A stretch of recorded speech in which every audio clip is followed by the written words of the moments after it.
And आपकी 6.3 exercise और 6.3 में हमने लास्ट लेक्चर में 16 तक क्वेश्चन करा दिए थे। अभी हम करते हैं 17 क्वेश्चन। मैं आशा करता हूं कि आप सभी को यहां तक के क्वेश्चन आ गए होंगे। आप ध्यान से देखें 17 को सब क्वेश्चन एक जैसी हैं, वेरी सिंपल क्वेश्चन है। और find the point on the curve, हमें कर्व दिया है y equal to x cube.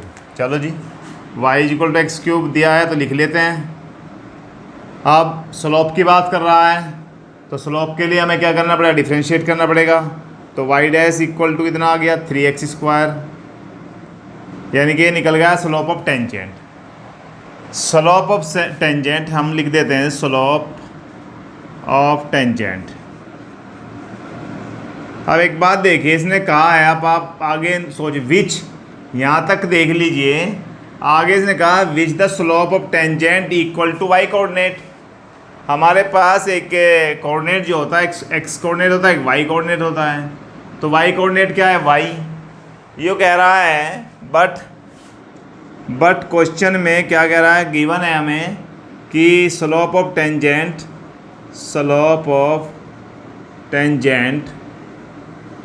क्या है भैया, स्लोप ऑफ टेंजेंट वाई है। और एक ये रहा, इक्वेशन फर्स्ट हो गई, ये सेकंड हो गई। दोनों से फ्रॉम फर्स्ट एंड सेकंड आप क्या लिख सकते हैं, सेकंड और फर्स्ट से। ये भी वाई स्लोप है, ये भी स्लोप है। तो इसका मीन्स क्या हो गया, 3x square is equal to क्या हो गया भाई, वाई भी तो स्लोप है। और वाई की वैल्यू क्या है, first x cube 3x, but यानी कि y इज इक्वल टू क्या है, एक्स क्यूब है।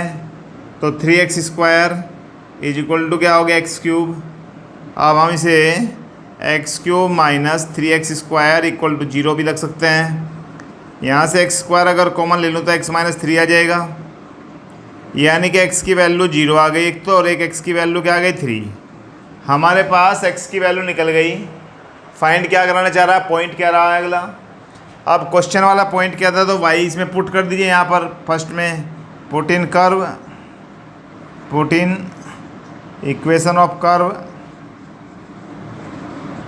तो भैया y इज इक्वल टू क्या हो जाए, 0 की पावर 3।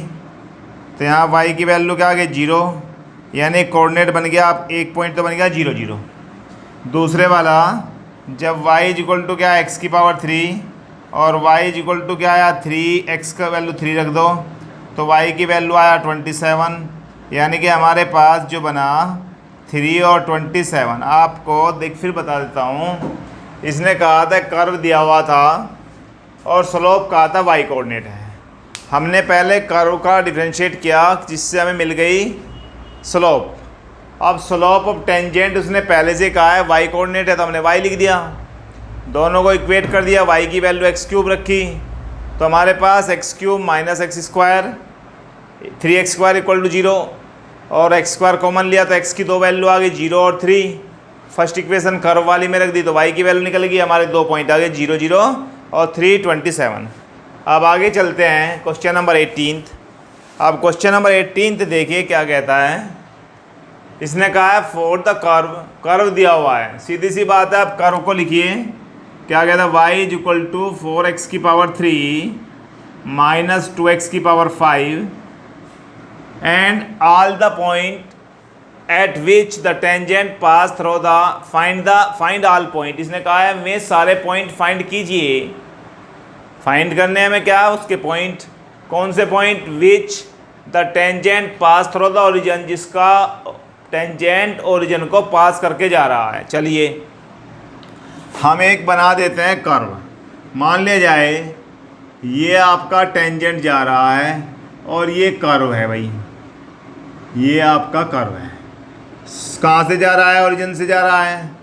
यहाँ पर एक पॉइंट मान लेता हूँ मैं, इसे मैं लिख देता हूँ एक्स वाई।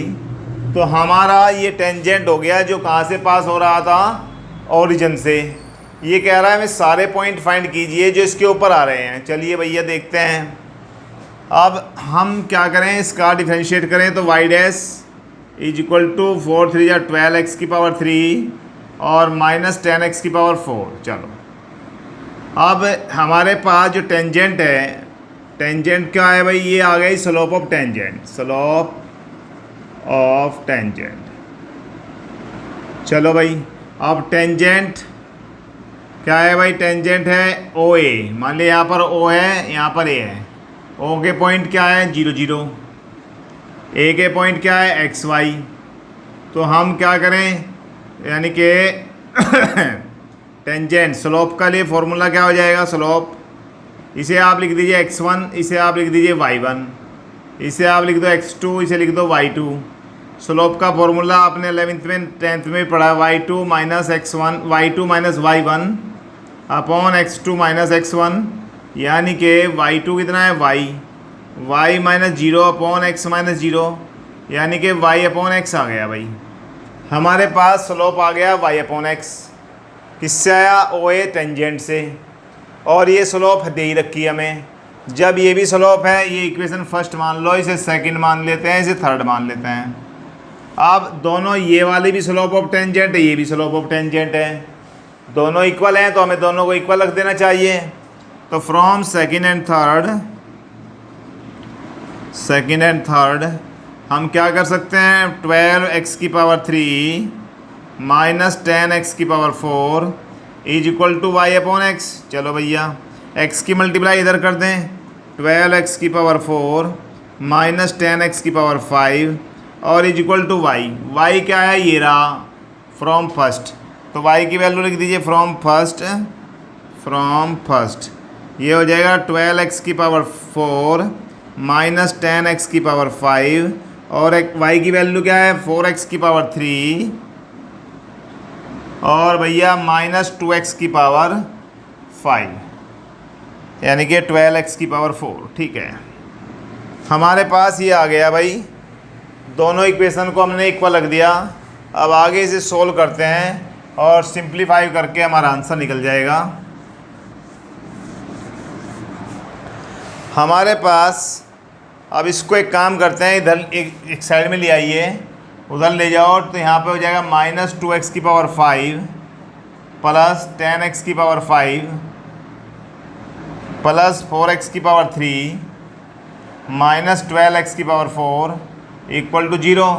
तो इस तरह से हमारे पास ये बन जाता है, यहाँ से 8x की पावर 5 और माइनस 12। अच्छा, यहाँ पर बन जाता है आपका माइनस 8x की पावर 5। देखते हैं, अभी एक बार शुरू से देख लेते हैं, कुछ यहाँ पर गड़बड़ लग रही है। 12, अच्छा देखिए 4x की पावर 3 डिफ्रेंशिएट किया भाई, यहाँ पर आएगा 12x स्क्वायर, यहाँ पर आएगा 12x स्क्वायर। तो भैया यहाँ पर भी क्या हो जाएगा 12x स्क्वायर और यहाँ पर हो जाएगा 12x की पावर 3 और यहाँ पर हो जाएगा 12x की पावर 3। अब आपका सही हो जाएगा, तो यहाँ पर आ जाएगा 12x की पावर 3। चलिए, अब यहाँ पर 8x की पावर 5 माइनस 8x की पावर 3 इक्वल टू 0। कॉमन ले लीजिए 8x की पावर 3, क्या बचेगा x square minus 1 equal to 0, यानी कि हम 8x की पावर 3 को 0 के इक्वल रखें तो x की वैल्यू क्या आ जाएगी 0 और x square minus 1 equal to 0, तो x स्क्वायर इक्वल टू 1 और x की वैल्यू क्या आएगी प्लस माइनस 1। हमारे पास x की वैल्यू आ गई 0, चलिए, और x की वैल्यू आ गई 1 और x की वैल्यू आ गई माइनस 1। अब हमारे पास x की वैल्यू निकल गई 3, तो पॉइंट्स भी कितने आएंगे 3 आएंगे। हम पुट कर दें फर्स्ट में पुट इन इक्वेशन फर्स्ट, तो भैया y इज इक्वल टू, अगर x इक्वल टू 0 रखेंगे, x की वैल्यू 0, तो y की वैल्यू क्या आएगी 4 इंटू 0 की पावर 3 और माइनस 2 0 की पावर 5, तो यानी कि y की वैल्यू भी 0 आ जाएगी, तो 0 पर 0 आ जाएगा। फिर हम रखते हैं x की वैल्यू क्या रखें 1, तो y की वैल्यू क्या आएगी 4 इंटू 1 की पावर 3 माइनस 2 1 की पावर 5, यानी कि 4 माइनस 2, तो क्या आएगा 2, तो 1 पर क्या आ जाएगा 2। फिर माइनस 1 रखते हैं, x की वैल्यू माइनस 1, तो y की वैल्यू आ जाएगी 4 माइनस 1 की पावर 3 माइनस 2 माइनस 1 की पावर 5, तो माइनस 4 प्लस का 2, तो माइनस का 2, यानी कि -1 पर -2। हमारे पॉइंट्स आगे देखो, एक तो 0 0 तो पहले से ही था, 1 2 और -1 -2। इस तरह से हमारा क्वेश्चन नंबर 8 कंप्लीट हो गया, 18th। अब आगे नेक्स्ट लेक्चर में लेते हैं नेक्स्ट क्वेश्चन।